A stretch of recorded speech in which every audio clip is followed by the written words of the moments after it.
Hello, word nerds. Welcome to this episode of The Dictionary. It's my podcast. Okay, the first word is bison, B-I-S-O-N. It is a noun from circa 1611. Any of several large, shaggy-maned, usually gregarious, recent or extinct bovine mammals having a large head with short horns and heavy forequarters surmounted by a large, fleshy hump.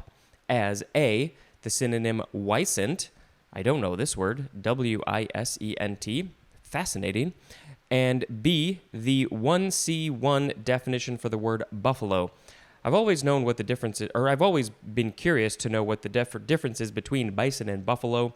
Are all buffalo bison, or are all bison buffalo? Bisontine is an adjective, or bisontine, bison, something like that. Bisontine, that's an adjective. I think it's such an interesting idea of, like, how do you create this definition? It's like you got to get all the information in one sentence, and it has to be clear and concise and specific. Anyway, the etymology says this is from Latin bisont, bison, bison, from Germanic origin, akin to the Old High German wisant, W-I-S-A-N-T, which means auroch, A-U-R-O-C-H, well, S, it's plural, akin to the Old Prussian wisambre, don't know what that is, which means oryx. Moving on to bisphenol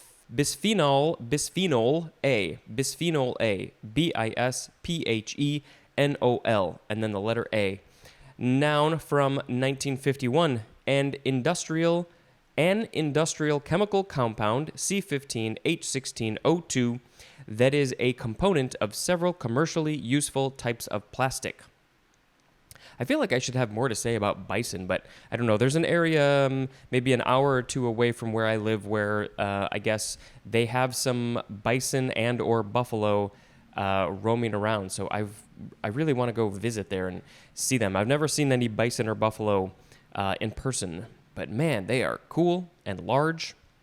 Now we have bisphosphonate, B-I-S-P-H-O-S-P-H-O-N-A-T-E, noun from 1982. Any of a group of drugs that slow the breakdown of bone by osteoclasts.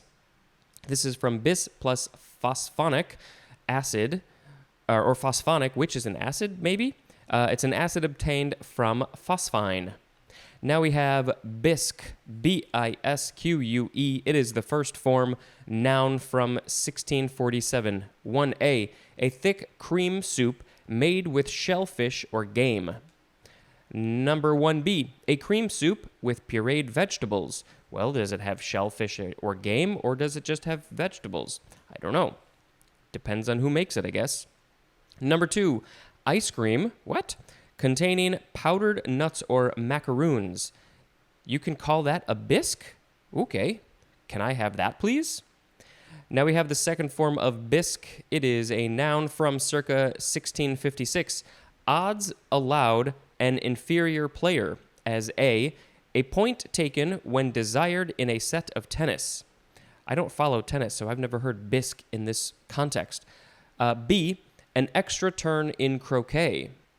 Well, I played croquet a little when I was a kid, but I wasn't a real serious professional croquet player, so I was not allowed, or I was not aware that this term was in croquet either. And then C, one or more strokes off a golf score. Also, not much of a golfer. Didn't know bisque was related to that either. Now we have the third form of bisque. It is a noun from 1664, and we have the number 2 definition for the word biscuit, especially unglazed china that is not to be glazed, but is hard-fired and vitreous. Well, when I think of biscuit, don't think of china, like nice dishes. Now we have bi-state, adjective from 1928, of or relating to 2 states. Next is bister, B-I-S-T-E-R, or you could flippy-floppy the E and the R, and it's B-I-S-T-R-E.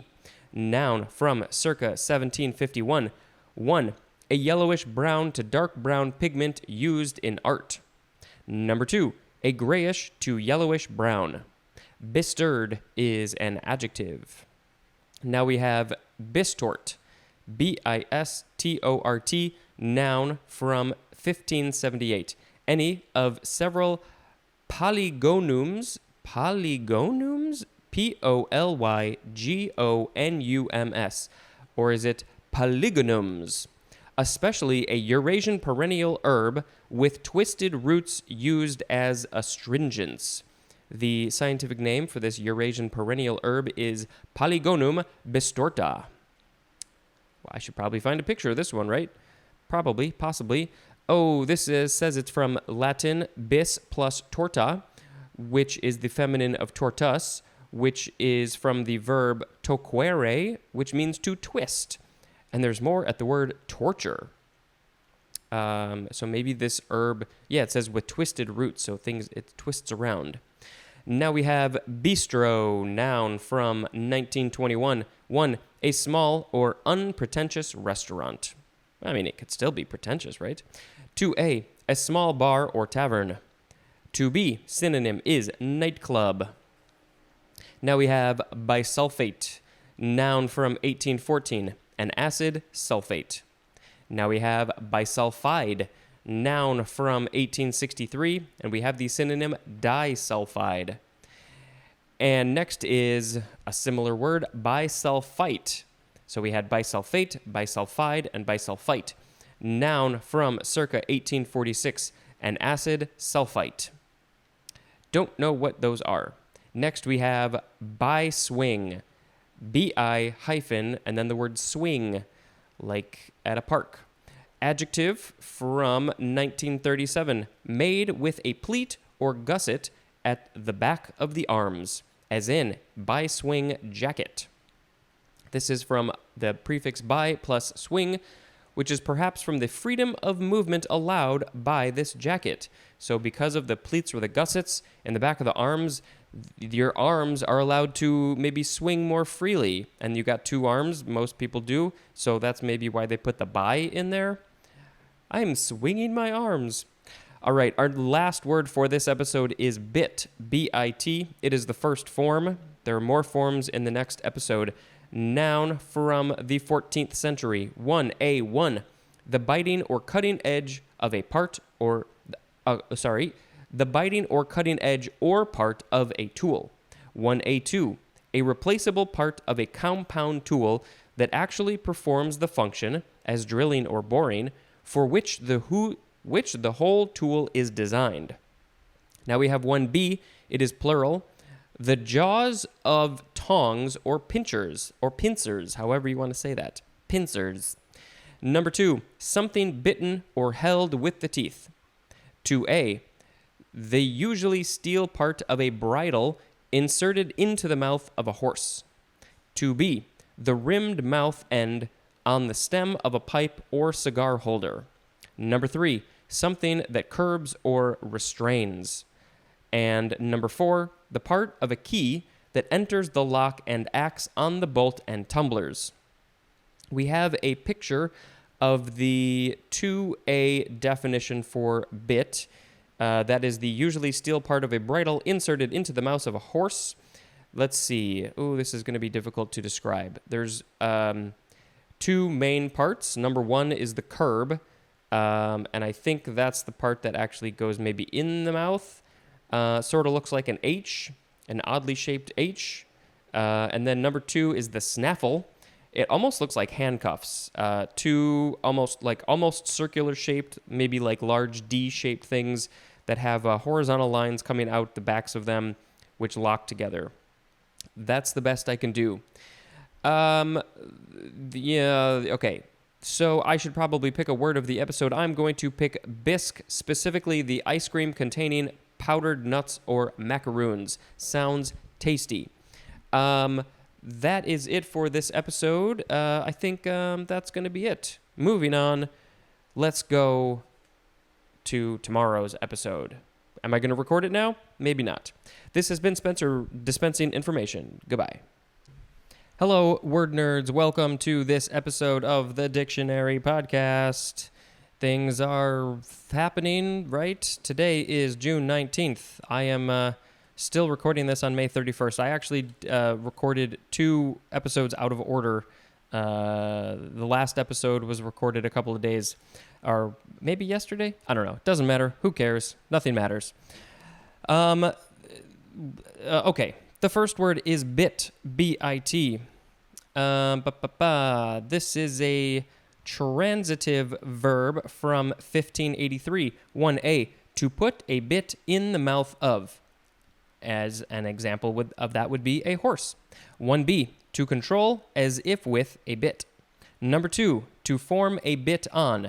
And then in parentheses it says a key.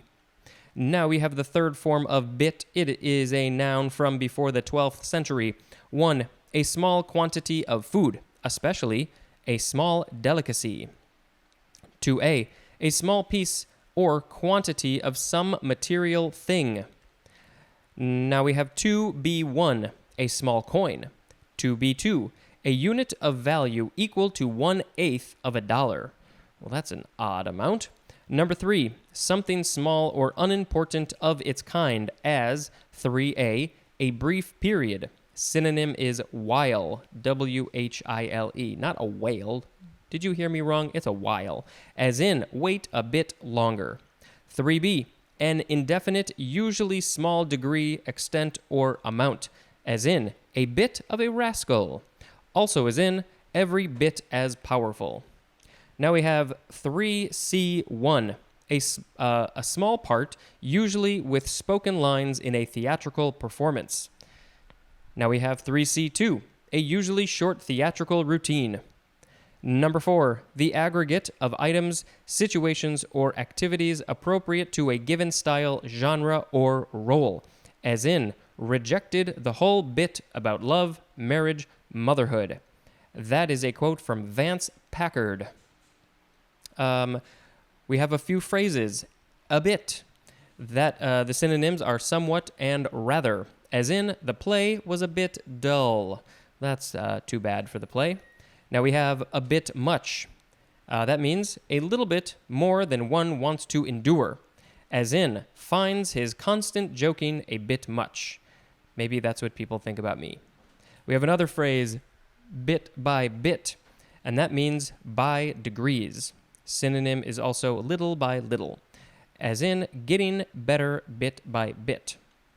We have another phrase that's the last one for this word, 2 bits. Synonyms are totally and thoroughly, as in thrilled to bits. Now we have the fourth form of bit. It is a noun from 1948. I was just looking at the etymology for the third form, but I think we can skip it. Number 1 for the fourth form of bit is a unit of computer information equivalent to the result of a choice between 2 alternatives as yes or no, or on or off. Number 2, the physical representation of a bit by an electrical pulse, a magnetized spot, or a hole whose presence or absence indicates data. This is from binary digit. So they took the BI from binary and the T from digit. Now we have bitartrate, noun from 1827, an acid tartrate. So here we get into a section where I feel like I am not the best person to talk about this, but I'm going to do it anyway. It is the first form of the word bitch, B-I-T-C-H. It is a noun from before the 12th century. 1, the female of the dog or some other carnivorous mammals. Number 2a, a lewd or immoral woman. 2b, a malicious, spiteful, or overbearing woman, sometimes used as a generalized term of abuse. Yeah, this word is often used in a very bad ways. Number 3, something that is extremely difficult, objectionable, or unpleasant. And then number 4, the synonym is complaint. And now we have the second form of bitch. Did not expect to be saying that word, but, there's a lot of other words coming up in this dictionary that are weird to say in this context. This one is it's a verb from 1823. Transitive is first. Number 1, synonyms are spoil and botch, B-O-T-C-H, as in bitched up their lives. I have never heard that phrase before. That is weird. Number 2, synonyms are cheat and double cross. Number 3, to complain of or about. And then the intransitive definition is just the synonym complain. Now we have the word bitchery. Okay, noun from 1936, malicious, spiteful, or overbearing behavior. Also, an instance of such behavior. Now we have, this is an interesting one, 2 words, bitch goddess. Noun from 1906. The synonym is the word success, especially material or worldly success. That's a good one. Now we have bitchin'. I can't believe this is in the dictionary. It's instead of a G, there's an apostrophe, like some people will say or write, but it's weird to see that in here. This is an adjective from 1957. Number 1 is slang, remarkably bad. Synonym is detestable, as in, of all the bitchin' luck. That seems like an odd phrase. Number 2 is also slang, remarkably good or cool, as in a bitchin' car. I like that one a lot better. This says it is probably short for, this is one word, son of a bitchin'. One word, son of a bitchin', which is from the phrase son of a bitch, plus the ing suffix. Yeah, okay, sure. Okay. Moving on to bitchy, B-I-T-C-H-Y, adjective from 1937, characterized by malicious, spiteful, or arrogant behavior. And then bitchily is an adverb, and bitchiness is a noun. How did they come up with this definition? I feel like that word in particular can be used in so many different contexts. How did they come up with that specific, surprisingly short definition? All right, now we have the last word of this episode. It is bite, B-I-T-E, first form. There's a bunch. This is a verb from before the 12th century, starting with transitive, 1a, to seize, especially with teeth or jaws, so as to enter, grip, or wound. I don't remember it, but I guess when I was pretty young, I was kind of a biter. I like to bite. 1b, to wound, pierce, or sting, especially with a fang or a proboscis. Number 2, to cut or pierce with, or as if with, an edged weapon. Number 3, to cause sharp pain or stinging discomfort to. Number 4, to take hold of. Number 5 is archaic, to take in. Synonym is cheat. And then the intransitive definitions. Number 1, to bite or have the habit of biting something. Number 2 is of a weapon or tool. To cut, pierce, or take hold. Number 3, to cause irritation or smarting. Number 4, synonym is corrode. Number 5a is of a fish. To take a bait. 5b, to respond so as to be caught, as by a trick. 5c, to accept a suggestion or an offer, as in offered them a deal, but they wouldn't bite. Number 6, to take or maintain a firm hold. We are now at the top of page 127. Number 7, to produce a negative effect, as in the recession began to bite. Number 8 is slang, to be objectionable or extremely bad in quality. Synonyms are stink and suck. Biter is a noun, and there are some phrases. Bite off more than one can chew, and that means to undertake more than one can handle. Bite one's tongue means to hold back as from a reluctance to offend. Let's skip the parentheses. To hold back a remark one would like to make. And then in parentheses it said, as from a reluctance to offend. Bite the bullet means to enter with a resignation upon a difficult or distressing course of action. Bite the dust. Number 1, to fall dead, especially in battle. Number 2a, to suffer humiliation or defeat. 2b, to come to an end. That reminds me of the Monty Python sketch about the parrot. And then the last phrase for bite is bite the hand that feeds one, and that means to injure a benefactor maliciously. Well, I think I am going to pick bitch goddess as the word of the episode because that one was a good one. Thank you very much for listening, and until next time, has been Spencer dispensing information. Goodbye. Hello, word nerds. Welcome to this episode of the podcast called The Dictionary. I just recorded that little bonus episode that you heard on June 3rd. And so, clearly today is June 20th. I'm recording this way in advance. But, as I said there's a lot of crazy things going on in the world, but I'm going to keep chugging along with this podcast. And, you've heard me talk about it over the last few weeks about how things are going between coronavirus and the protests and the riots. But, who knows what the world is going to be like on June 20th. I posted something on Facebook. I said, I wouldn't be surprised if aliens land because it feels like that's where everything is going. Anyway, let's talk about these words. I will, unless it's appropriate, I'll try and keep my comments relatively limited. All right, our first word is bite, B-I-T-E. It is the second form noun from the 15th century. 1A, the act of biting. 1B, the manner of biting, especially the 1B definition for the word occlusion. Number 2, synonym is food. I like food. As 2A, the amount of food taken at a bite. And then another synonym is morsel, or I guess that's the synonym for 2A. And then 2B, a small amount of food. Synonym is snack, as in have a bite to eat. I actually just had a bite to eat before I did this. I had some pretzels because I was hungry. Number 3 is archaic. 3A, synonyms are cheat and trick.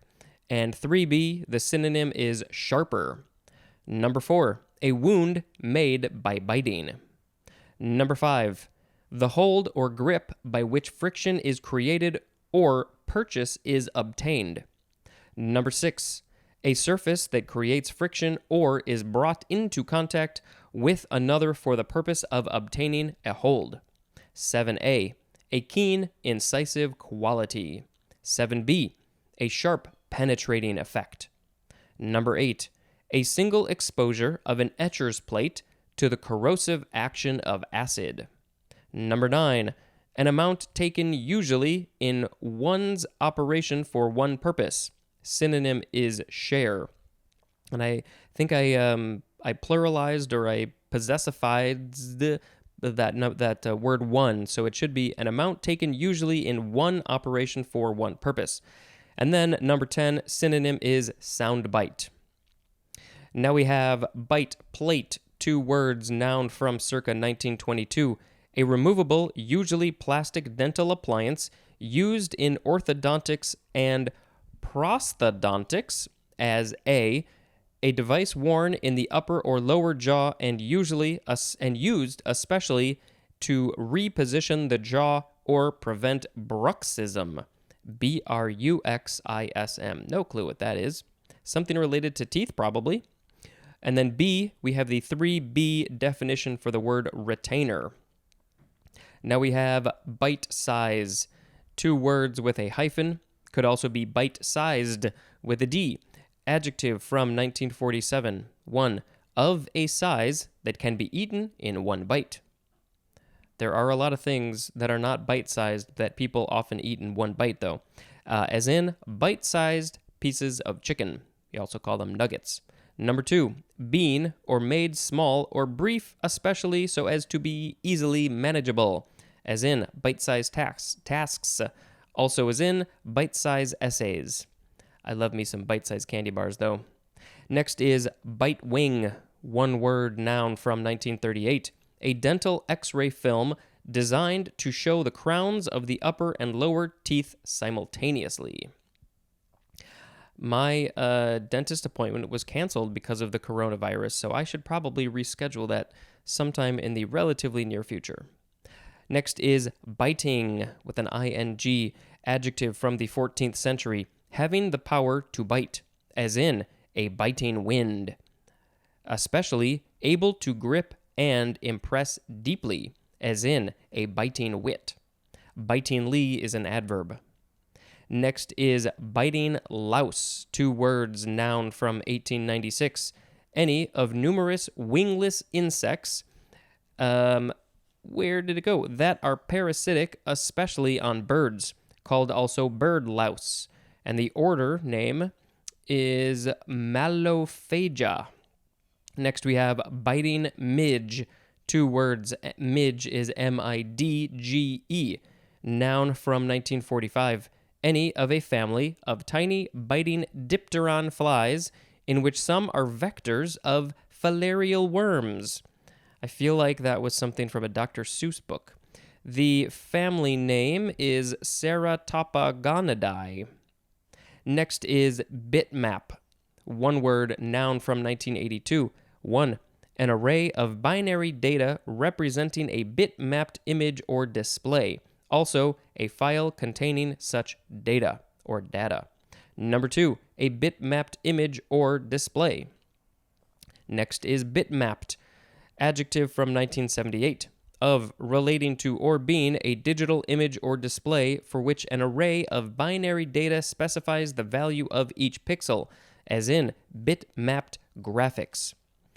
I see this word a lot because I deal with graphics and video and stuff. I've never really been 100% sure on what it means, so I feel like I want to look into the details of that so I can understand it better. Next is bit stock, 1 word, noun from 1869, and we have the number 3 definition for the word brace. Is that like the braces that you put on your teeth?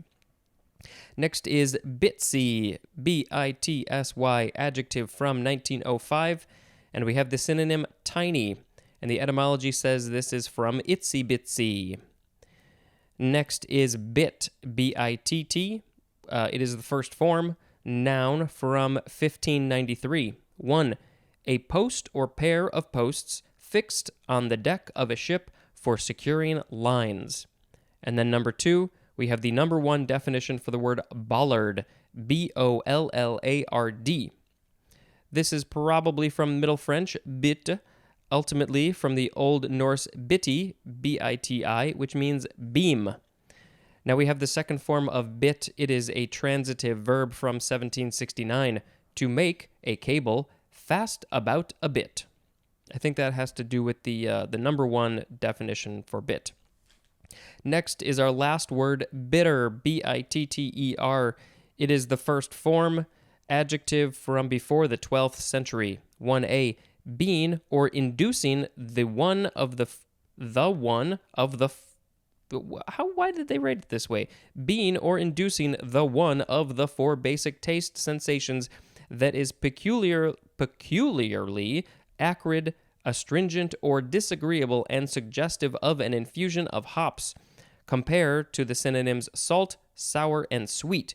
And actually, I'm surprised this isn't in here, but I think they have the 5th taste, which is umami, which is something a little bit different.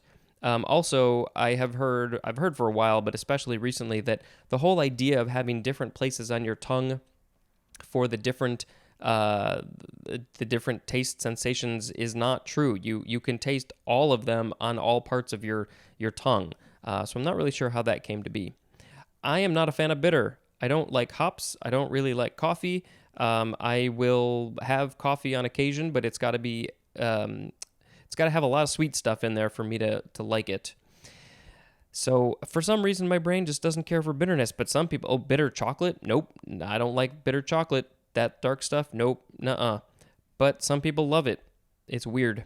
1b, distasteful or distressing to the mind. Synonym is galling or galling, G-A-L-L-I-N-G, as in a bitter sense of shame. Number 2, marked by intensity or severity. 2a, accompanied by severe pain or suffering, as in a bitter death. 2b, being relentlessly determined. Synonym is vehement. or vehement, however you want to say it, as in a bitter partisan. 2C, exhibiting intense animosity, as in bitter enemies. 2D1, harshly reproachful, as in bitter complaints. 2D2, marked by cynicism and rancor, as in bitter contempt. 2E, intensely unpleasant, especially in coldness or rawness, as in a bitter wind.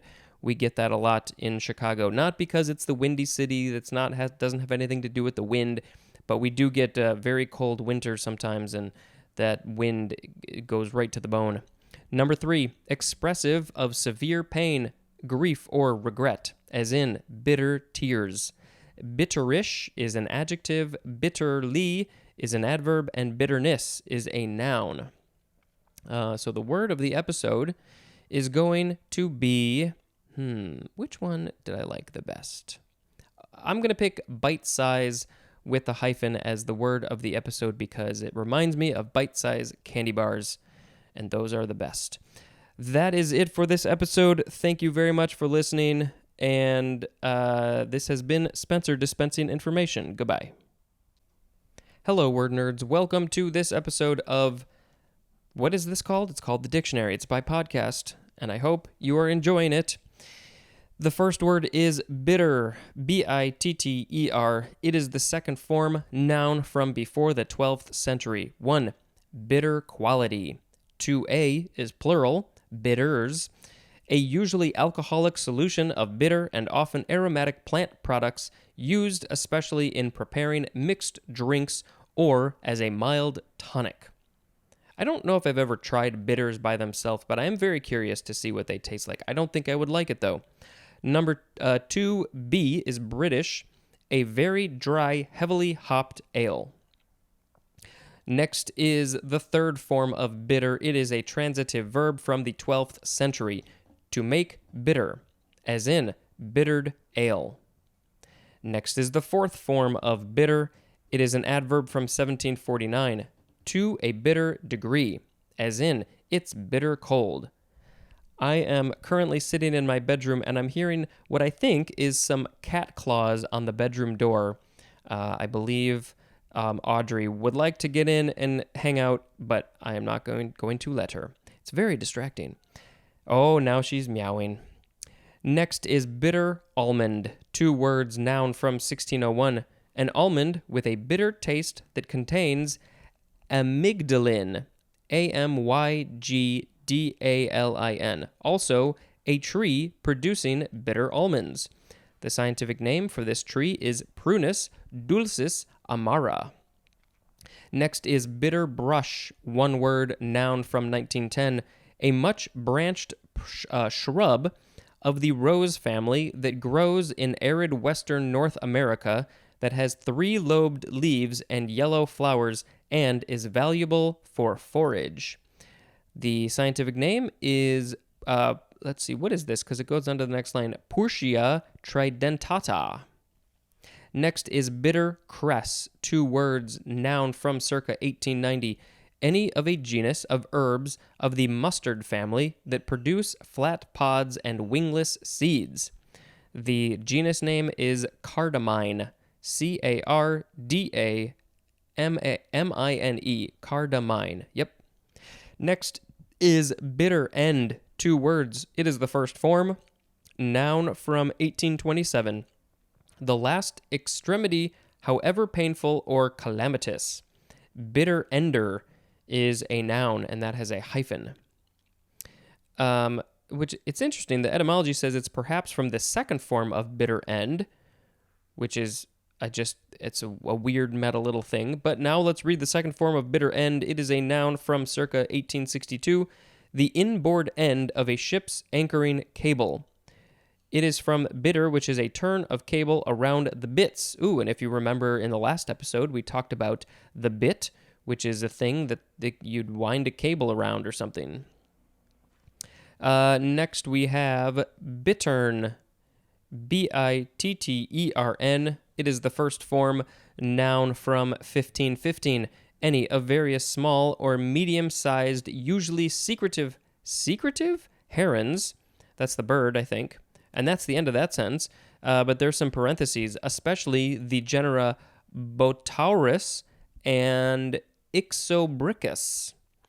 So let's see. The etymology says this is from Middle English, bature, from Anglo-French, butor, looks like the word tutor, but it's with a B, from Latin butitaurus, from Latin buteo, which means hawk, plus taurus, which means bull. So hawk, bull.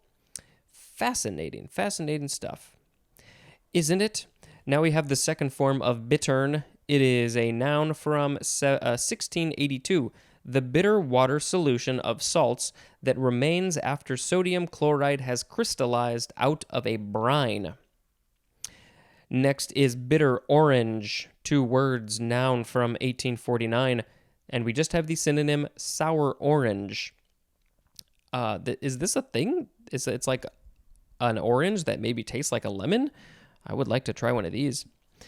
Next is bitter root, 1 word, noun from 1838, a succulent herb of the purslane family that grows in western North America and has starchy roots and pink or white flowers. The scientific name is Lewisia rediviva. Man, they're just so interesting to me. Next is bittersweet, 1 word, first form, noun from the 14th century. 1, something that is bittersweet, especially pleasure alloyed with pain. 2a, a poisonous Eurasian woody vine of the nightshade family that has purple flowers and oval reddish berries and is naturalized in North America. The scientific name is Solanum dulcamara. Solanum dulcamara. 2b, a North American poisonous woody vine of the staff tree family, having clusters of small greenish flowers succeeded by yellow capsules that open when ripe and disclose the scarlet aril. That sounds like a poem or a book or something. The scarlet aril. Aril is A-R-I-L. I probably read that a long time ago, but I sure don't remember it. The scientific name for this woody vine, because they were both woody vines, this one is Celastrus scandens. Now we have the second form of bittersweet. It is an adjective from 1576. 1, being at once bitter and sweet, especially pleasant, but including or marked by elements of suffering or regret, as in a bittersweet ballad.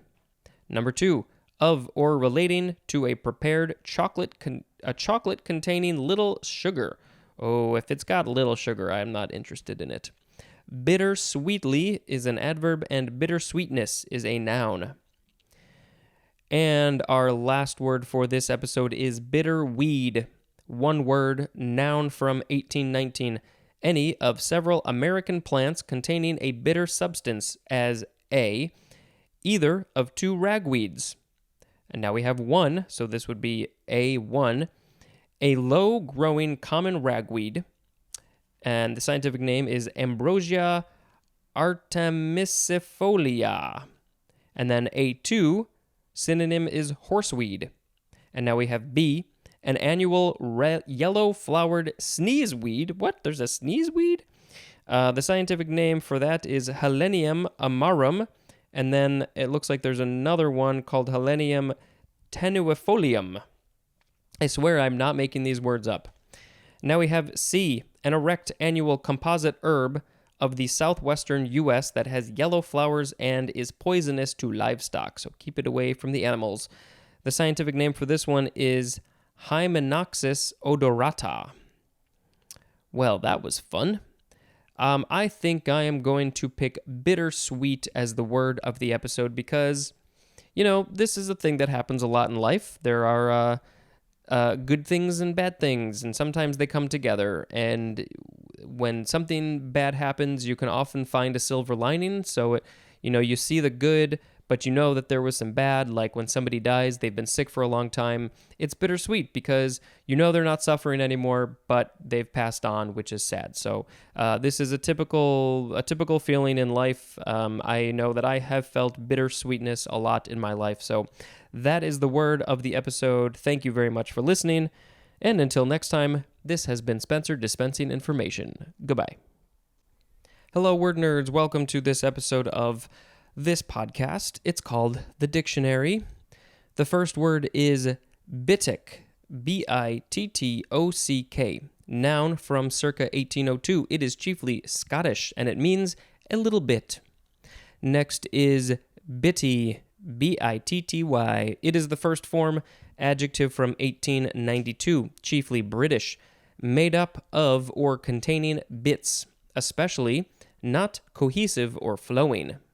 Now we have the second form of bitty. It is an adjective from 1905. Synonyms are small and tiny, as in a little bitty room.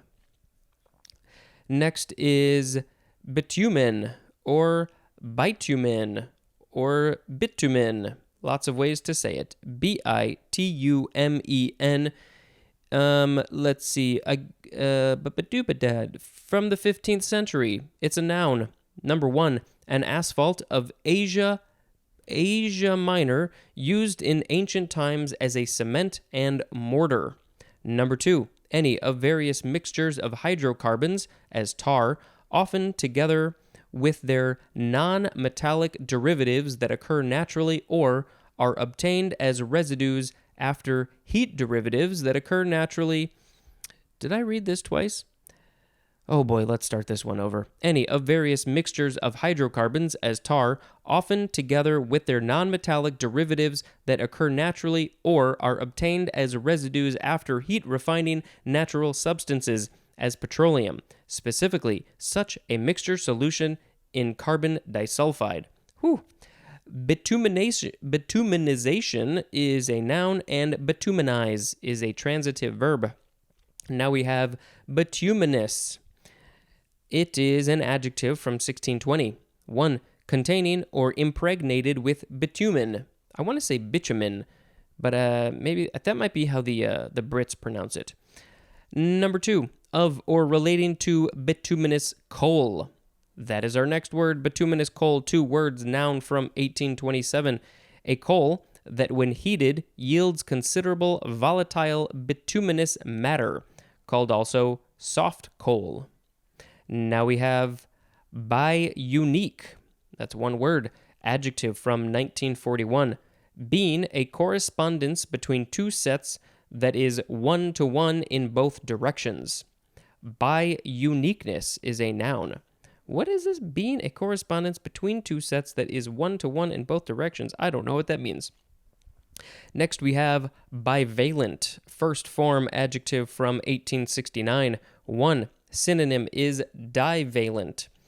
And number 2, associated in pairs in synapsis. Now we have the second form of bivalent. It is a noun from circa 1934, a pair of synaptic chromosomes.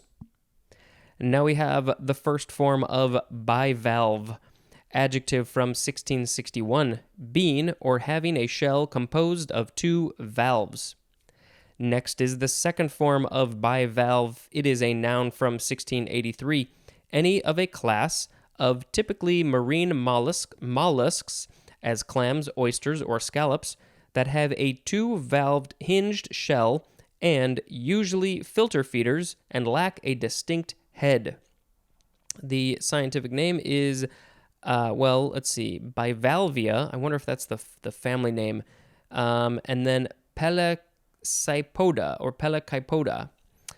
And I'll probably have to post a picture of these guys. But yeah, I think it's like they have a hinged shell. Anyway, next is bivariate. It is an adjective from 1920 of relating to or involving 2 variables, as in a bivariate frequency distribution. Next is bivouac. Bivouac. B-I-V-O-U-A-C. First form Noun from 1819. 1. A usually temporary encampment under little or no shelter. 2a. Encampment usually for a night. 2b. A temporary or casual shelter or lodging, a bivouac. This is French from the Lower German biwacht, B-I-W-A-C-H-T, which is from by, which means by, B-Y, plus wacht, which means guard. So it's like on guard or by guard. Okay. Now we have the second form of bivouac. It is a verb from 1809. Intransitive is first. 1. To make a bivouac. Synonym is camp. Number 2. To take shelter, often temporarily. I feel like next time I go camping, which will probably be a long time from now, I will say we shall go bivouacking. Now we have the transitive definition. To provide temporary quarters for, as in, they were bivouacked in the gym during the storm. By the way you spell bivouacked is B-I-V-O-U-A-C-K-E-D. Bivouacked. It almost looks like quack? Bivouacked. Anyway, bi-weekly is next. It is the first form, adjective from 1832. 1. Occurring twice a week. Number 2. Occurring every 2 weeks. See, we had the same confusion with bi-monthly. Synonym for this one is fortnightly. It's Flight of the Conchords. This is not for kids, but they have a song where they mentioned fortnightly. The usage says to see the prefix bi. If you want to know more, bi-weekly is an adverb as well. Now we have the second form of bi-weekly. It is a noun from circa 1890. 1. A publication issued every 2 weeks. Number 2. Synonym is semi-weekly. Now we have bi-yearly. I wonder if we're going to see the same issue with this one. This is an adjective from circa 1909. Number 1, we have the number 1 definition for biannual. And then number 2, we have the number 1 definition for biennial. I honestly can't remember which is which. I have a feeling one of them is every 2 years and one of them is twice a year. Can't remember. Moving on to our last word for this episode, it is biz, B-I-Z, noun from 1861, and we just have the synonym business. I think the fact that they coined this word, B-I-Z, in 1861 seems very weird to me, and I want to know that context. I want to know who did this, why did they do it, where was it used. Seeing the word biz in the 1860s just seems weird. All right, we are going to pick bi-unique as the word of the episode, and when I say we, I mean me, myself, and I, because it seems like an interesting concept, but I have no idea what the definition meant, so I might have to look into that more. That is it for this episode. Thank you very much. I hope you are all doing well. I hope that the world in a few weeks from now, on June 22nd, isn't as crazy as it is now. But it could be crazier. Who knows? We are just going to roll with the punches and see what happens and do the best we can to make the most of it, I guess, and make things better. This has been Spencer dispensing information. Goodbye. Hello, word nerds. Welcome to this episode of the podcast called The Dictionary. I cannot enunciate my words. This is going to be a short episode, I think, because the last word on this page, I think would be more appropriate in the next episode. It is the word black, which is very appropriate right now, but also there are a ton of definitions. It is the first form, so I'm going to move it over with the second and third forms on the next page. So that's what that is. So the first word for this episode is bizarre, B-I-Z-A-R-R-E. It is the first form, adjective from circa 1648, strikingly out of the ordinary, as A, odd, extravagant, or eccentric in style or mode. B, involving sensational contrasts or incongruities. Synonym says see the word fantastic. Bizarrely is an adverb, and bizarreness is a noun. This is from the Italian word bizzarro. This podcast is bizarre. Now we have the second form of bizarre. It is a noun from circa 1753, a flower with atypical striped marking. Well, that's bizarre. Is it an actual flower, or do they just call? No, it says it's a noun. Okay. Now we have a word that is weird to say, bizarrery. Bizarrery. Yeah, I think that's how it's pronounced. It is a noun from 1747. 1, a bizarre quality. And number 2, something bizarre. It's bizarrery. Now we have bizarro. Adjective from 1971, characterized by a bizarre, fantastic, or unconventional approach. Bizarro is also a noun. Now we have bizonal. Adjective from 1946, of or relating to the affairs of a zone governed or administered by two powers acting together. Bizone is a noun. Now we have some abbreviations. First one is BJ, both capitalized, abbreviation for Bachelor of Journalism. Now we have BK, both lowercase, abbreviation for 1, bank, 2, book, 3, break, 4, brook. Bank, book, break, book. Nope, I said that wrong. Bank, book, break, brook. Now we have BK again, but the B is capitalized. It is a symbol for berkelium. Now we have BKG, all lowercase, abbreviation for 1, banking, 2, bookkeeping. Now we have BKGD. We just keep on adding letters. It is an abbreviation for background. I also like to use BG for background because I have to write that a lot, actually. All right, now we have BKT, abbreviation for 1, basket, 2, bracket. Next is BL, all lowercase, abbreviation for 1, bale, 2, barrel, 3, black, 4, block, 5, blue. You really got to learn the context to figure out what you are talking about. Is it a bale, a barrel, a black, block, blue? Now we have BL again, but it is all caps, abbreviation for 1, Bachelor of Letters.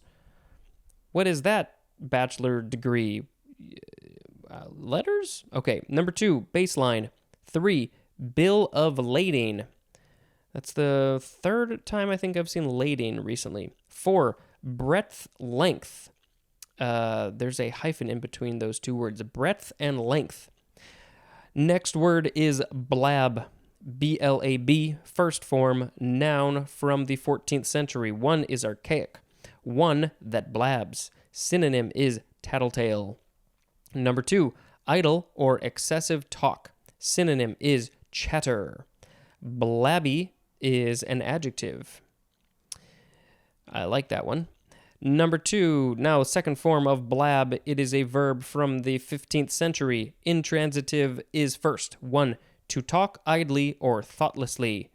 Number 2, to reveal a secret, especially by indiscreet chatter. Now we have the transitive definition, to reveal especially without reserve or discretion, as in blabbed the whole affair to the press. I don't think I'm very blabby. I guess sometimes I can get kind of blabby, but in general, I don't talk a whole lot. And now I feel like I'm blabbing. Next is the word blabber. First form, this one's a verb from the 14th century. Intransitive definition says to talk foolishly or excessively. And the transitive definition says to say indiscreetly. To say indiscreetly. That's what it says. Now we have the second form of blabber, noun from circa 1913. Idle talk. Synonym is babble. And then the third form of blabber is a noun from 1557, a person who blabs. And then finally for this episode we have blabbermouth, B-L-A-B-B-E-R-M-O-U-T-H, noun from 1936, a person who talks too much, especially the synonym tattletale. I think blabber and blabbermouth are basically the same thing.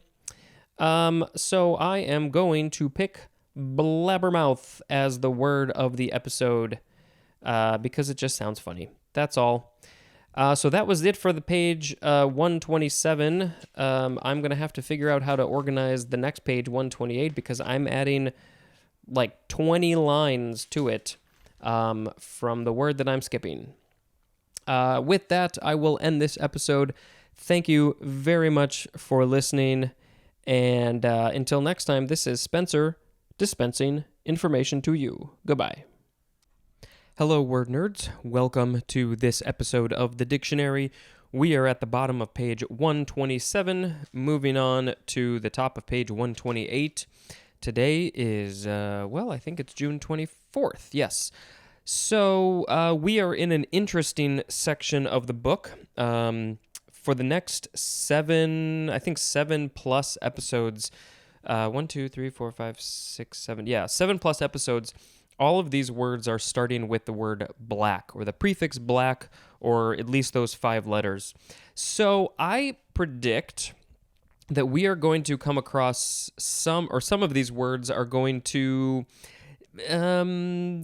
not be great words, and words that we should not use, but they have been used for a long time, and we don't want to forget history, but we also don't necessarily want to repeat history. So they are words in here. I have not read ahead, and I have not read the definition, so I don't know what's coming up, but I'm sure that we are going to come across some things that we do not want to be talking about. So we'll see what happens. In the last episode, I said that I was adding, or the end of page 127, I estimated about 20 lines was being added to the top of page 128, and I actually just counted, and it is exactly 20 lines. So I am impressed with my estimation skills. So the first word is black, B-L-A-C-K. It is the first form adjective. There's a whole bunch of definitions. Adjective from before the 12th century. 1A, of the color black. Yes, very clear. 1B1, very dark in color, as in his face was black with rage. 1B2, having a very deep or low register, as in a bass with a black voice. I have never heard that before. 1B3, synonyms are heavy and serious, as in the play was a black intrigue. 2A, having dark skin, hair, and eyes. Synonym is swarthy, as in the black Irish. Do Irish have black skin or dark skin, hair, or eyes? Not the Irish that I've seen. I think of Conan O'Brien, and he has all the opposites of that. 2B1 is often capitalized, of or relating to any of various population groups having dark pigmentation of the skin, as in black Americans. There's obviously a lot of discussion and a lot of disagreement over between all groups over what name to use, what term to use for, I guess, black people in general, but specifically in America. There's black Americans, African Americans, but then again, some people did not come from Africa. A lot of people have not come from Africa. So there's, none of them are great. I don't know if there's a great word. So that's a very nebulous topic. Let's see. Now we have 2B2, of or relating to the African American people or their culture, as in black literature. Also as in a black college. Also as in, again, black pride. And again, as in black studies. 2B3, typical or representative of the most readily perceived characteristics of black culture, as in trying to sound black. Well, that's not very good. Also as in tried to play blacker jazz. Tried to play blacker jazz. So the jazz that you played, you tried to make it sound blacker? Well, it's music. Okay. 3, dressed in black. Number 4, synonyms are dirty and soiled, as in hands black with grime. 5A, characterized by the absence of light, as in a black night. 5B, reflecting or transmitting little or no light, as in black water. 5C, served without milk or cream, as in black coffee.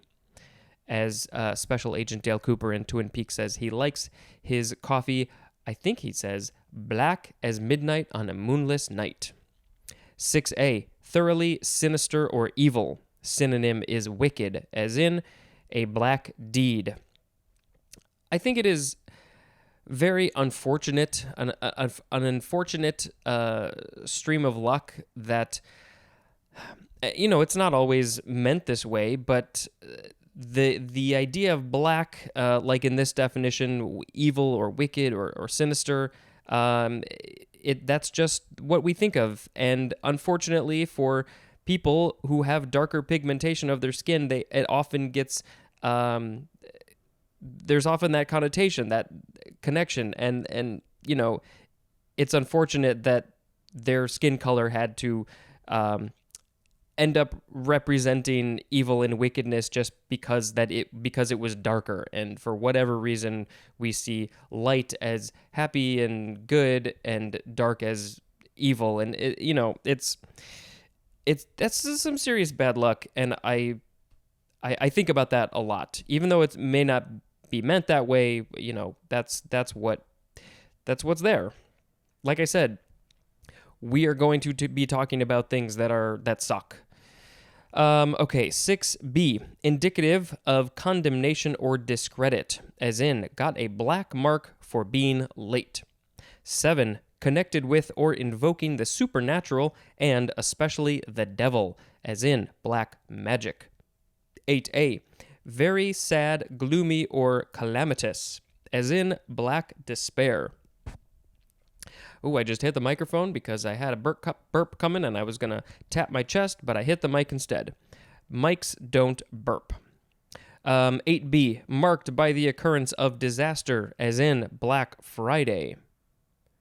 Well, Black Friday, yes, there have been disasters because people fight over deals on TVs and shoes, but Black Friday is not typically, there must be a different Black Friday. Number 9, characterized by hostility or angry discontent. Synonym is sullen, as in black resentment filled his heart. Number 10 is chiefly British, subject to boycott by trade union members as employing or favoring non-union workers or as operating under conditions considered unfair by the trade union. 11A, this is talking about propaganda, conducted so as to appear to originate within an enemy country and designed to weaken enemy morale.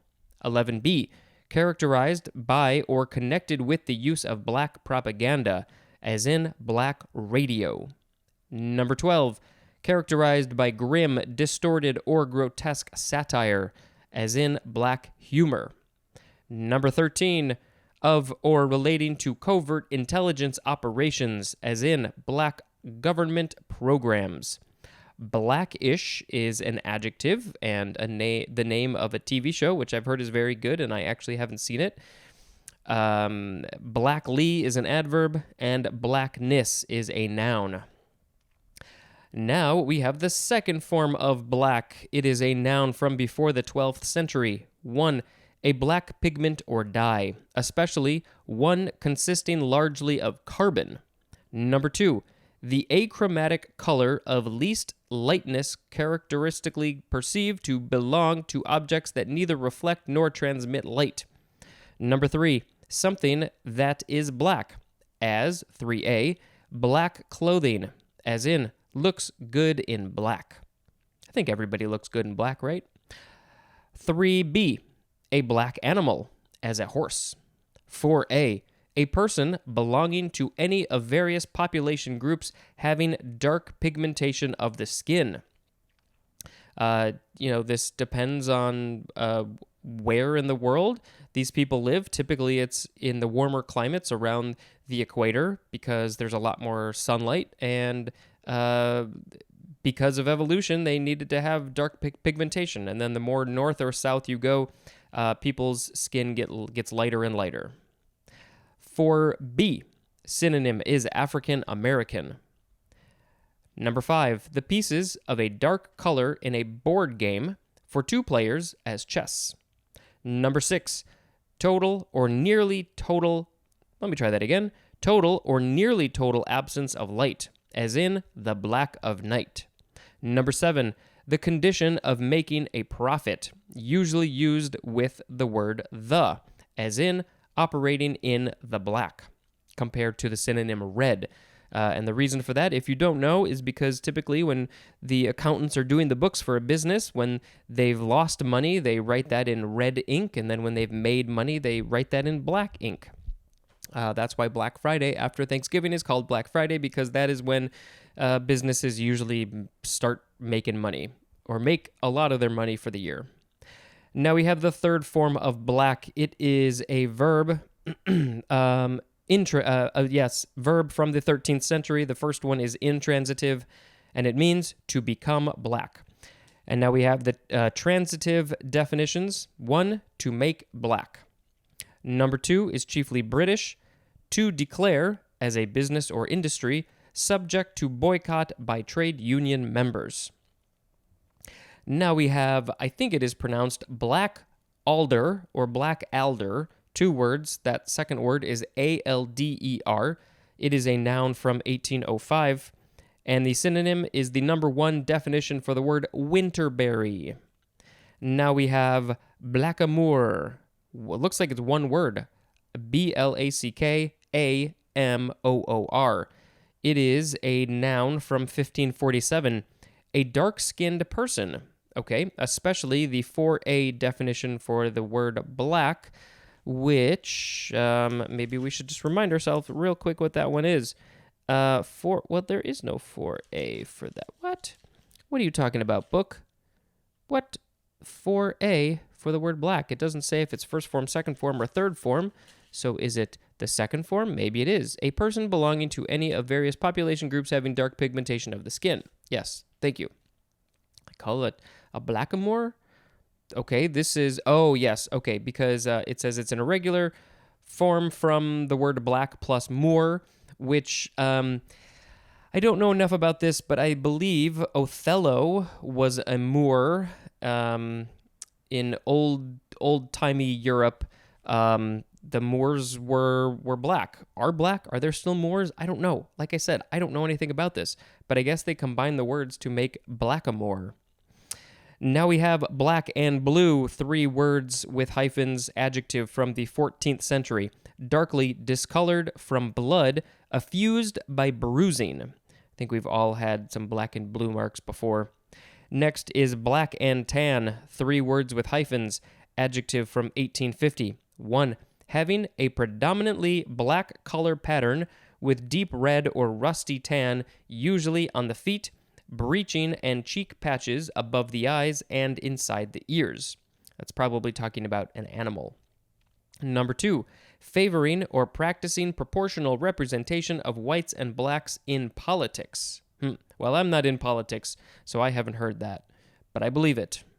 Number 3, frequented by both blacks and whites, as in a black and tan bar. But why? I mean, I guess technically if you look at the skin of a white person, depending on how white they are, it's somewhat tan looking, but it seems odd to me. And then finally, we have black and tan again, but this time there are no hyphens. This is a noun from 1870. 1, a black and tan animal, as a dog. Number 2 is chiefly British, a drink consisting of a dark beer, as stout or porter, and ale or beer of a paler color. Number 3 would be capitalized, the B and the T. A recruit enlisted in England in 1920 to 1921 for service in the Royal Irish Constabulary. How do you say this word? Constabulary. Sure. Against the armed movement for Irish independence. And this is from the color of his uniform. Number 4, a member of a black and tan political organization, as in the southern U.S. Compare to the synonym lily white. Okay, that sounds great. I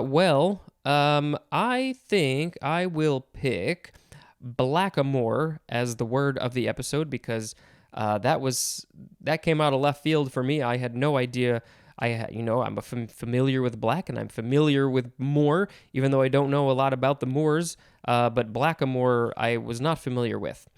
So that is it for this episode. Thank you for listening. I know that I am not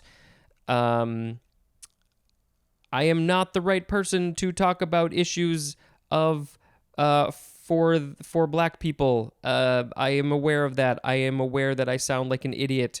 It may have been smart for me to write something up ahead of time, but that's not really how I do this podcast. And I think you know that my intentions are good. I just sometimes talk bad. But you know what? These are things that have to be talked about, like I said. And if I keep on talking, I will get myself in trouble, and that is not the first time that I have said that. So, we are going to end this episode, and I am going to record another one. Thank you very much for listening. This has been Spencer dispensing information. Goodbye. Hello, word nerds. Welcome to this episode of the Dictionary Podcast. I think we should get into the words. I think there's a burp coming. Should I just let it out? No, I think it's going away. All right, so our first word is it's controversial. Let's just say that. It is black and tan coonhound. Black and tan have hyphens, and then coonhound is its own word. This is a noun from 1948. Any of a breed of strong, vigorous coonhounds of U.S. origin with black and tan markings. I have heard, I obviously did not grow up during this time, but I have heard that during this time period in the 20th century, probably mostly in America, they would call black people coons, and that is a very racist word and statement, and I would not be surprised if this one is connected to that in some way. So, it's talking about an animal, but people, they call things for a reason. So, I don't know. I honestly don't know. I have not looked it up yet, but that is my guess. Moving on to black and white, 3 words with hyphens. It is the first form, adjective from 1612. 1, partly black and partly white in color. Number 2, being in writing or print. Number 3, executed in dark pigment on a light background or in light pigment on a dark background, as in a black and white drawing. I very much like black and white photography. I think I've sort of learned that and grown as I've gotten older. I do a little photography, and I think that black and white photography sort of forces you to think more about composition and contrast than color. I don't know. That's my opinion. I've been playing around with it a little bit in the recent months or so. Now we have number 4. We have the number 2 definition for the word monochrome, as in black and white film, also as in black and white television. 5a, sharply divided into good and evil. 5b, evaluating or viewing things as either all good or all bad, as in black and white morality. Well, I think we know that most things, if not all things, are never, well, unfortunately we use the term black and white for that. And it doesn't necessarily mean good or bad. It's just mean one extreme and the other extreme. Black and white, good or bad. But, I think most things, if not all things, are a spectrum. Now we have 5c. Sharply defined synonym is clear cut, as in the truth is not always black and white. I feel like we need a different set of opposites than black and white, because I think this one can have negative connotations. I don't know. We could just say up or down. No, that doesn't really help. Okay, moving on to black and white again, second form. noun from 1958. And we just have the synonym squad car. This says it is from a common color scheme of for such cars. Police cars are often black and white. Now we have black and white again, but this has no hyphens. Noun from 1571. Number 1, synonyms are writing and print. Number 2, a drawing or print done in black and white or in monochrome. Number 3, monochrome reproduction of visual images, as by photography or television. Next we have Black Angus, 2 words. The B and the A are capitalized. Noun from 1948, and we have the synonym Angus. And if you want to hear that definition, you can go back to probably the middle of the A's somewhere and find out what that means. Now we have, I think it's pronounced Blackeweist. Blackeweist, something like that. It is black-a-vised, or is it blackeweised? Adjective from circa 1758, having a dark complexion. This is from black plus the French avis, the next word vis, or is it avis? Probably avis. And that means as to face. Black as to face. Okay. Now we have the word blackball, 1 word, first form, transitive verb from 1770. 1, to vote against, especially to exclude from membership by casting a negative vote. 2a, to exclude socially, synonym is ostracize. 2b, synonym is boycott. Now we have the second form of black ball, noun from 1777. 1, a small black ball for use as a negative vote in a ballot box. So that's where they get the word black ball from in terms of voting. There was literally a black ball. Number 2, an adverse vote, especially against admitting someone to membership in an organization. And why couldn't they have used like a white ball or something? And who was the first one to do this? Why did they decide to use a black ball? What's the story there? I'm always fascinated by the stories. Now we have, it is black bass, 2 words, noun from 1815. Any of a genus of freshwater sunfishes native to eastern and central North America and including the largemouth bass and smallmouth bass. The genus name is Micropterus. It's the word micro plus pteris, Micropterus. Next we have black bean, 2 words, noun from 1668. 1, a black kidney bean commonly used in Latin American cuisine. Number 2, a black soybean commonly used, usually fermented in East Asian cuisine. Is that like their bean? Oh, those might be more red beans. I don't know what I'm talking about. Next is black bear, 2 words, noun from 1705. The common North American bear, ranging in color from brown or typical black to white. Black to white. The scientific name is Ursus americanus. Next we have black beast, 2 words, noun from 1862, and the synonym is, I'm going to try to pronounce this, bête noire. I vaguely remember reading that. It's been a while. Bête noire. Bête is B-E-T-E with a little hat over the first E, and then noir, N-O-I-R-E.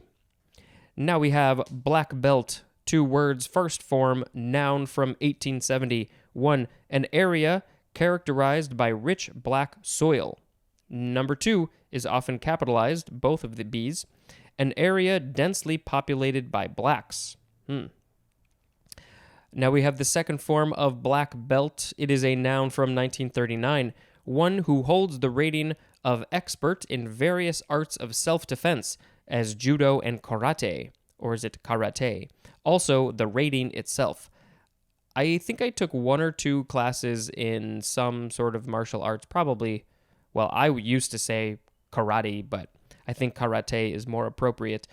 I think I took 1 or 2 classes, and I was not ready. I was not old enough to have some stranger discipline me and tell me what to do, and I was not into it. So I have no martial arts abilities whatsoever. Next is blackberry, one word, noun from before the 12th century. 1. The usually black or dark purple, juicy but seedy edible aggregate fruit of various brambles of the rose family.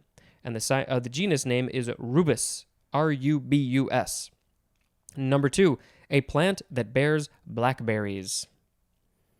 Now we have black bile, 2 words. Bile is Bile, noun from 1681. A humor of medieval physiology believed to be secreted by the kidneys or spleen and to cause melancholy. So this is a thing that they thought existed but doesn't exist? Is that what I'm reading correctly here? Now we have black birch, Birch, 2 words, noun from 1674. Synonym is sweet birch. Now we have blackbird, 1 word, first form, noun from the 14th century. 1. Any of various birds of which the males are largely or entirely black, as 1a, a common thrush. Of a common thrush of Eurasia and northern Africa, having an orange bill and eye rim. Now we have 1b, any of several American oscine birds. The scientific name for the 1a one is the common thrush is Turdus. Oh, that is an unfortunate scientific name. Turdus marula. And then the family name for the second one, the American oscine birds, is Icteridae. Number 2, a Pacific Islander kidnapped for use as a plantation laborer. Now we have the second form of blackbird. It is an intransitive verb from circa 1873, to engage in the slave trade, especially in the South Pacific. Next is blackbirder, 1 word, noun from 1880. 1, a person who blackbirds, so a person who is involved in the slave trade. Number 2, a ship used in blackbirding. And now we have our last word for this episode. It is blackboard, 1 word, noun from 1823. A hard, smooth, usually dark surface used especially in a classroom for writing or drawing on with chalk. I don't even know if they have blackboards in schools anymore. Probably some schools, but a lot of schools have gone to the whiteboards where you can use the easily wipe-offable marker. A lot of schools have the electronic boards now where it's all done with computers and technology and stuff. Okay, let's see. What am I going to pick for the word of the episode? I was not thinking about that. Wow, there are a lot in this one. Let's pick black bean as the word of the episode because I like black beans. They're good. If I go to Chipotle, I get black beans in my thing. All right, that is it for this episode. Thank you for listening. And I hope you're all doing well. I hope you're I have no idea what the world is like on June 25th, but I hope it's better than it is today when I'm recording this. This has been Spencer dispensing information. Goodbye. Hello, word nerds. Welcome to this episode of the Dictionary Podcast.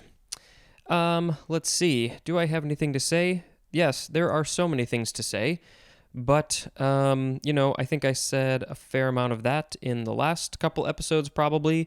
It's actually been like a week since I recorded, so I really don't even remember what I said. Is the world still insane and crazy? Yes. Are there still people fighting for, basic human rights and things like that? Yes. And should they be doing it? Yes, absolutely. Things are weird, but there's going to take a lot of effort to make this world a better place, and I am very thankful to all the people out there who are fighting every single day. And if I can do even just a tiny fraction of that, that is something, and I hope that you all can do that as well. Change is hard. Change is really, really hard.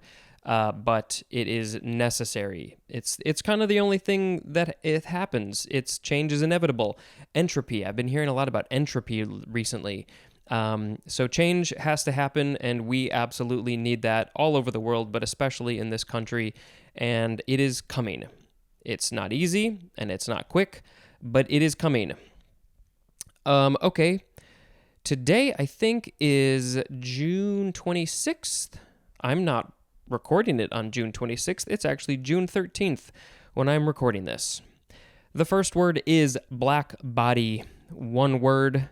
This is a noun from 1710, an ideal body or surface that completely absorbs all radiant energy falling upon it with no reflection and that radiates at all frequencies with a spectral energy distribution dependent on its absolute temperature. So it's a thing that is probably dark or black, but maybe not necessarily. Moving on to black book. It is two words, noun from 1592, a book containing a blacklist. We will be getting to that word at some point in the future. Let's see. Now we have black box. Two words. It is the first form, noun from circa 1945. One, a usually complicated electronic device whose internal mechanism is usually hidden from or mysterious to the user. Broadly, anything that has mysterious or unknown internal functions or mechanisms. Number two, a crash-worthy device in aircraft for recording cockpit conversations and flight data. I don't know when the black box, maybe 1945 was when the black box was invented, but I think they've got them in cars, or there's some sort of similar mechanism in cars that when an accident happens, they can look at the data, or the data, however you want to say that word, and figure out what happened. Maybe this is what the second form of black box is. Probably not, actually. It's an adjective from 1988, being or containing a warning of a serious or life-threatening side effect, as stroke or muscle damage, that is highlighted by a black border on a prescription drugs label or accompanying literature. I did not know that this existed. I guess I'm not up on my prescription drugs.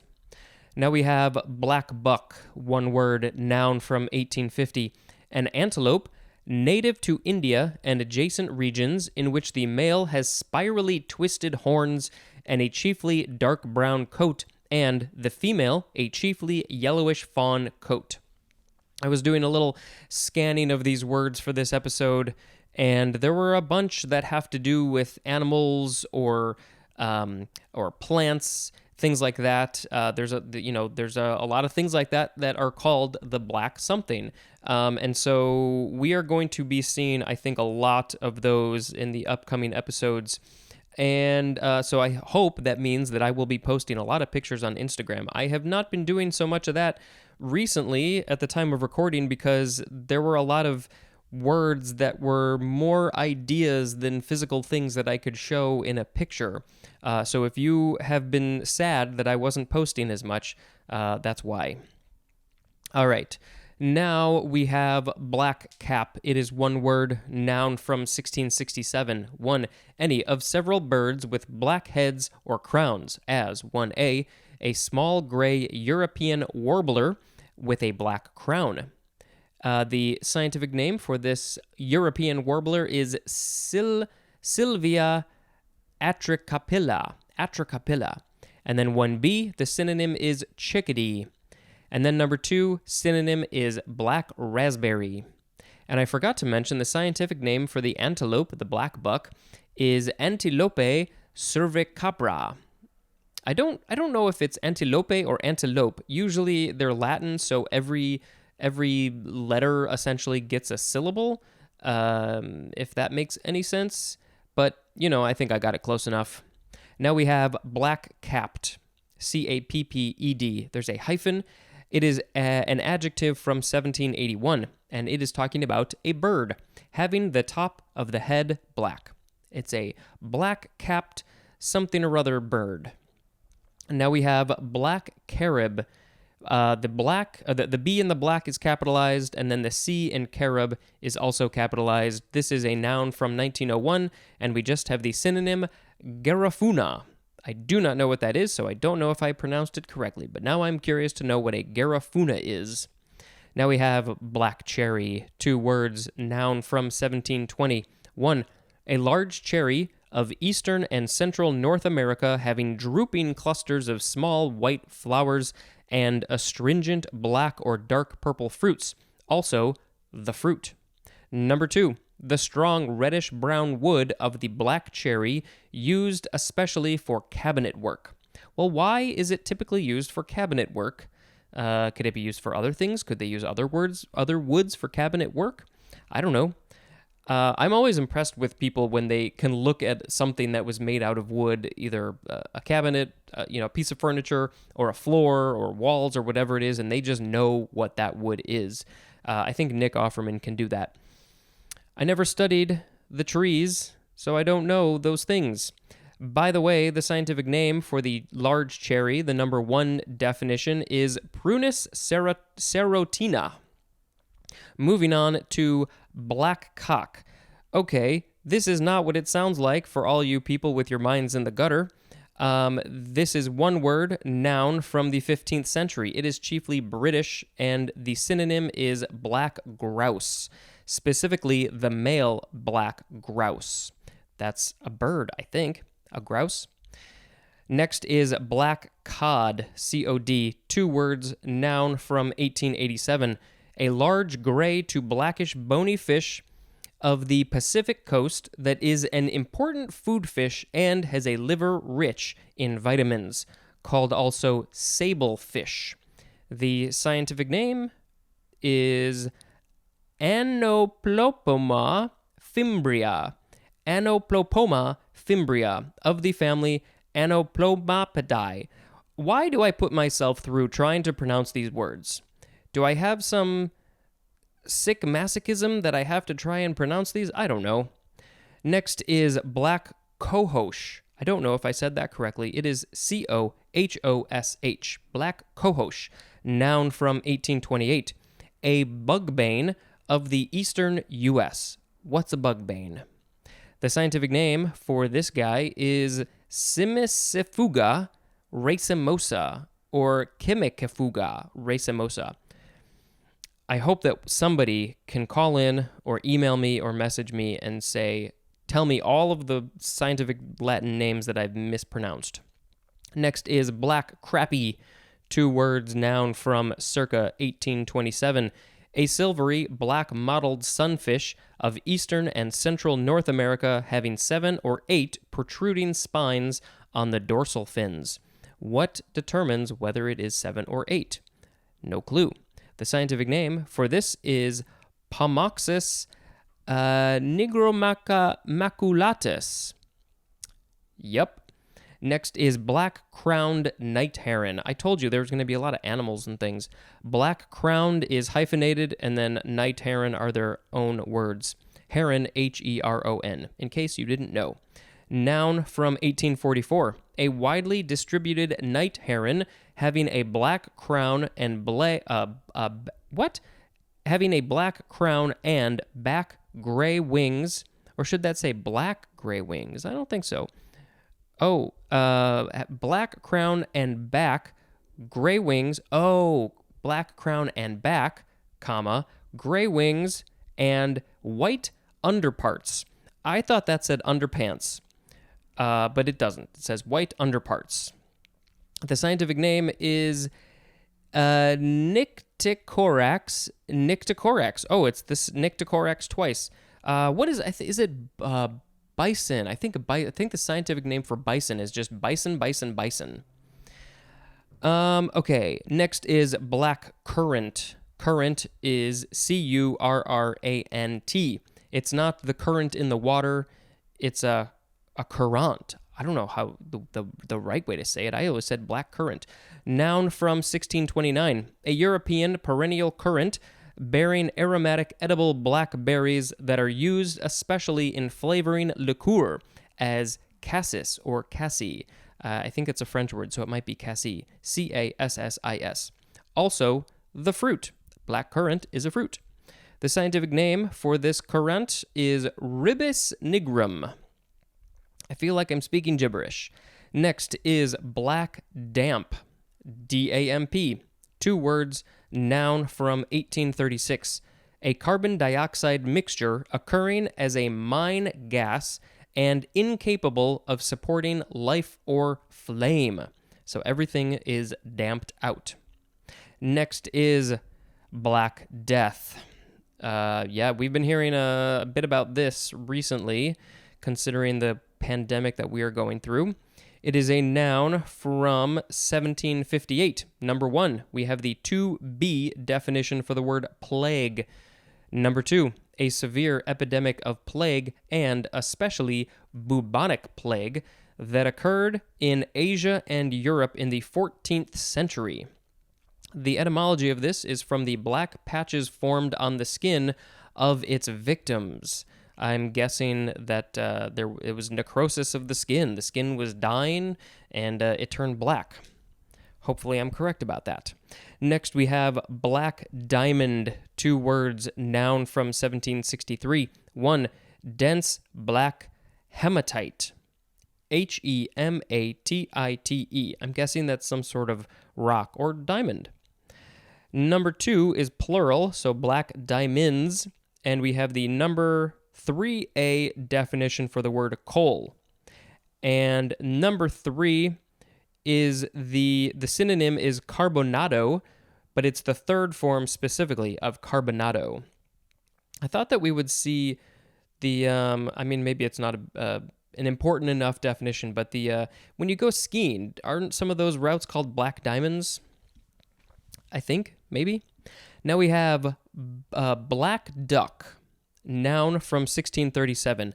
Any of several ducks that are dark in color, especially a common brown duck of eastern North America. And the scientific name is Anas rubripes.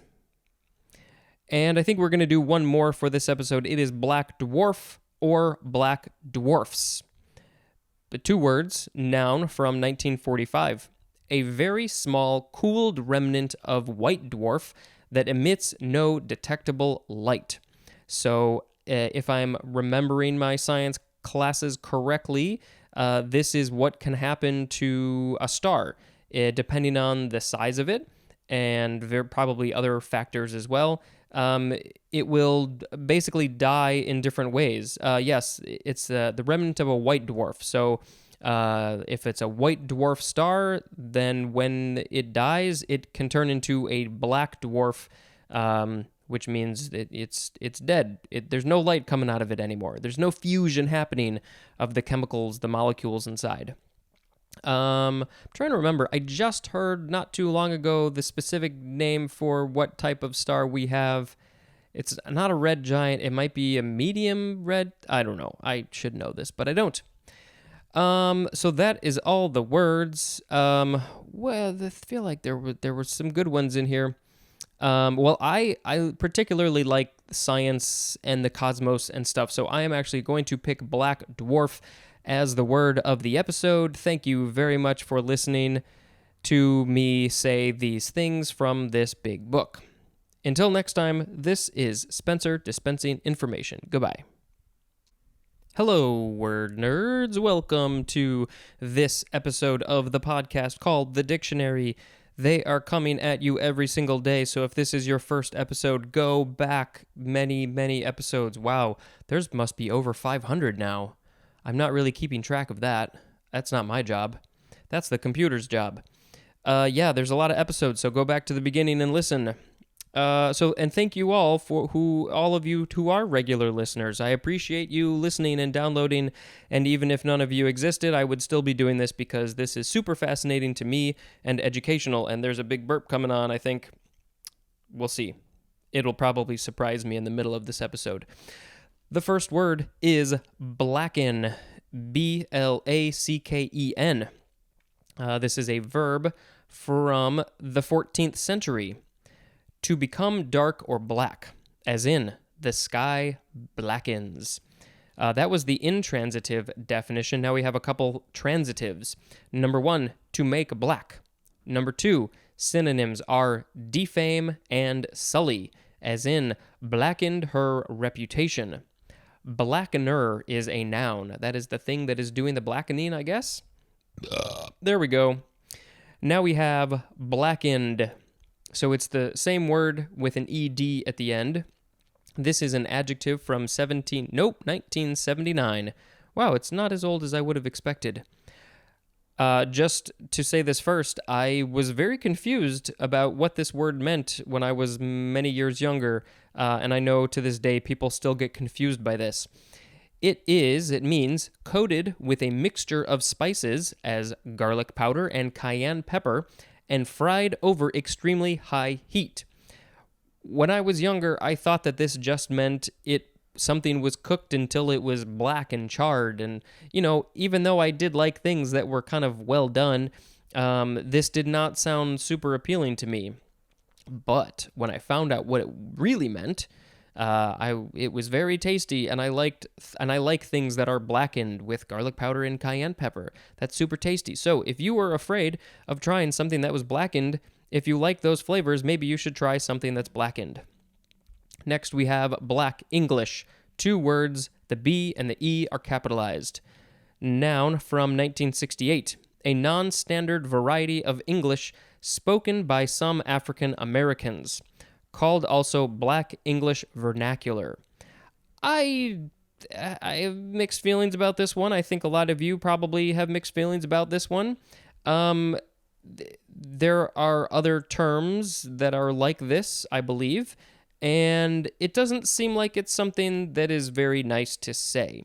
But if you have thoughts about this, I would honestly like to know what you have to say, especially if you are an African American or I guess you could also say, well, see, there's so many, it gets very complicated. If you are black and you live in an English-speaking area, I guess this would technically apply to you, but that doesn't necessarily mean that you like it applying to you or that you even speak what they are saying. This is, language is very interesting, and I think that there's probably a lot of debate about this word specifically. It's from 1968. Times have changed since then. So yeah, this is a weird one. Moving on to blackening. It is a noun from circa 1909, and we just have the synonym blacking, Blacking. We'll get to that, I think, in the next episode. Next is black eye, 2 words, noun from 1604. 1, a discoloration of the skin around the eye from bruising. I think I only had a black eye once. I think my dad and I were playing catch, and I think I just missed the ball. Just straight up missed it, and it hit me in the eye. Number 2A, synonyms are defeat and setback. And then 2B, a bad reputation. Now we have black-eyed pea. Black-eyed is hyphenated. Noun from 1728, and we have the synonym cowpea. Didn't know that that's what they were called. Cow, and then like PEA, cowpea. Next is black-eyed Susan. Black-eyed is still hyphenated. The name Susan. Noun from 1884. A North American coneflower having flower heads with a deep yellow to orange rays and dark conical discs. Let's see, the scientific name is Rudbeckia hirta, and then I don't remember what that syn, S-Y-N, means, but then there's also Rudbeckia serotina. Next is, this is extremely, we'll just say extremely bad. I was going to say controversial, but I don't even think that's the right word. It's just bad. It is the word blackface, 1 word, noun from 1869. Makeup applied to a performer playing a black person, especially in a minstrel show. Also, a performer wearing such makeup. If you ever get the thought to do this, please just don't. Just don't do it. There have been way too many stories recently of famous people who were found out when they were younger to have done this in school or whatever, and understandably they've had to apologize as they should have. It never should have been done in the first place. This is just bad from the beginning. No excuses for that, and unfortunately I think it's still happening. Next is blackfish, one word, noun from 1754. 1. Any of numerous dark-colored fishes, as 1a. The synonym is tautog, Tautog. 1b. A small bony fish of Alaska and Siberia that is used for food and is noted for its resistance to cold.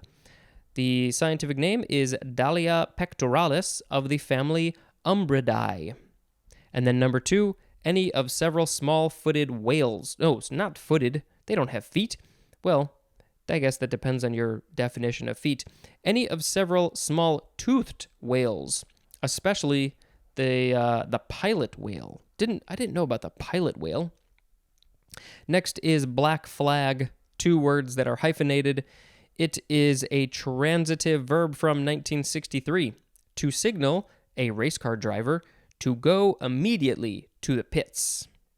That means they have to go get taken care of, or there's probably something on the track and they don't want cars on the track, so they say go to the pits. Hopefully it's not the armpits. Next is black flag, 2 words, noun from 1720. A pirate's flag, usually bearing a skull and crossbones. Next is black fly, 1 word, noun from 1608. Any of various small dark-colored insects, especially any of a family of blood-sucking dipteron flies whose larvae usually live in flowing streams. The family name is Simuliidae, and especially the genus Simulium. Next we have the word blackfoot, 1 word, capital B. Could also be, the plurals could be blackfeet or just blackfoot again. It is a noun from 1790. 1. A member of an American Indian people of Montana, Alberta, and Saskatchewan. Number 2, the Algonquin language of the Blackfeet. I'm very curious to know where the name came from. I would guess that the bottoms of their feet were black because they walked on something that made them turn black, but I have no idea. I'm curious about that. My voice is getting a little raw. That is not good. Next is black-footed albatross. Black-footed is hyphenated. Noun from 1839. An albatross of the Pacific that is chiefly blackish with dusky bill and black feet and legs, called also goonie, Gooney. The scientific name is Diomedia nigripes. I don't know how to pronounce that. Next is black-footed ferret. Black-footed is still hyphenated. Noun from 1846. A rare weasel of western North American prairies having a yellowish coat, dark feet, and facial mask, and a dark-tipped tail. The scientific name is Mostella nigripes. Next is black gold, 2 words, noun from 1910, and we have the synonym petroleum. I think they say that phrase at the beginning of the Beverly Hillbillies. He found black gold. Next is black grouse, noun from 1678. A large grouse of Western Asia and Europe, of which the male is black with white wing patches and the female is barred and mottled. The scientific names are Tetrautetrix, ooh, that's cool, Tetrautetrix, and also Lyrurus tetrix. Next is blackguard, 1 word, first form, noun from 1535. Number 1 is obsolete. The kitchen servants of a household. Ooh, yeah, that's not cool. 2a, a rude or unscrupulous person. 2b, a person who uses foul or abusive language. Blackguardism is a noun. Blackguardly is an adjective or adverb. Now we have the second form of blackguard. It is a transitive verb from 1769. to talk about or address in abusive terms. Next is black gum, 2 words, noun from 1709. A tupelo of the eastern U.S. with light and soft but tough wood. I think I said tupelo right. It could be tupelo, but I've heard tupelo. The scientific name is Nyssa sylvatica, or sylvatica. That's probably better. Next is black hand, 2 words, noun from 1904. I gotta move this page around. Let's see. The B and the H are often capitalized.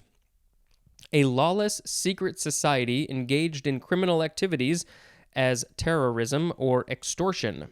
Blackhander is a noun. This is from a Sicilian and Italian-American secret society of the late 19th and 20th centuries. Or that's just what it is. It's not from that. That is what it is.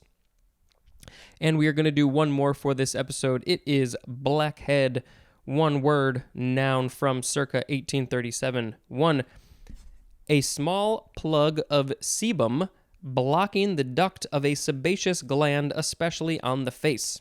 Number 2, a destructive disease of turkeys and related birds caused by a protozoan that invades the intestinal ceca and liver. The scientific name for this protozoan is Histomonas meleagritis. And then number 3, a larval clam or mussel attached to the skin or gills of a freshwater fish. Well, the first one that I can think of is the number 1 definition, but I never would have thought that that's how it would have been said. A small plug of sebum blocking the duct of a sebaceous gland, especially on the face. There were so many. What direction do I want to go with the word of the episode? Well, I am going to pick blackened. That's the food one with garlic powder and cayenne pepper because it tastes really good that way. Food does. That's what I said. That is it for this episode. Thank you very much for listening. Again, apologies for speaking about some of these words and phrases that are not culturally appropriate anymore or ever have been. And but you know, there are things that maybe some people need to learn about. There are things that are here. Like I've said in the past, I am going to be reading everything that's in here, whether they're positive or negative, or if they're swear words or whatever. I mean, we've already come across some of them. There's more to come, and it's just the way it is. I feel bad talking about some of these, but they are things that do need to be discussed. Anyway, I'm going to end it there. Thank you very much for listening, and until next time, this is Spencer reading the dictionary. That's not what I say. This is Spencer dispensing information. Goodbye.